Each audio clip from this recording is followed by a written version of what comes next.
तो अस्सलाम वालेकुम दोस्तों, आज मैं आपको एक मजेदार कहानी सुनाने जा रहा हूँ। तालाब का भूत। ये मराठी जबान का तर्जुमा है। मैं आपको इसके कुछ पार्ट सुनाने जा रहा हूँ। पहला पार्ट सुनिए। तालाब का भूत मराठी जबान की एक दिलचस्प कहानी है।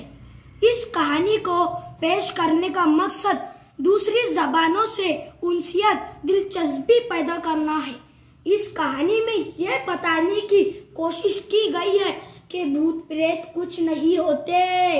इंसान अपनी जहालत और तोहम परस्ती की बिना पर भूतों के किस्से गढ़ लेता है और उनसे ही डरने लगता है। तो दोस्तों, मैं आपको कहानी सुनाने जा रहा हूँ, गौर से सुनिए। अप्रैल का महीना, दोपहर की चिलचिलाती धूप। नारायण राव पसीने से तरबतर रामगढ़ में दाखिल हुए।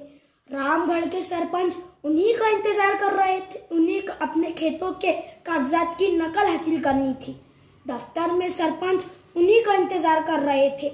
नारायण राव ने माथे का पसीना पोंछते हुए कहा, सरपंच साहब, थोड़ा ठंडा पानी पिला दीजिए, बड़ी गर्मी है।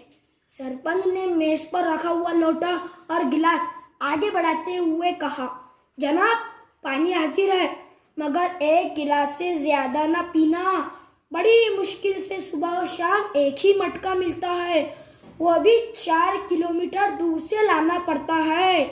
मगर गांव का तालाब छोड़कर आप इतनी दूर से क्यों लाते हैं?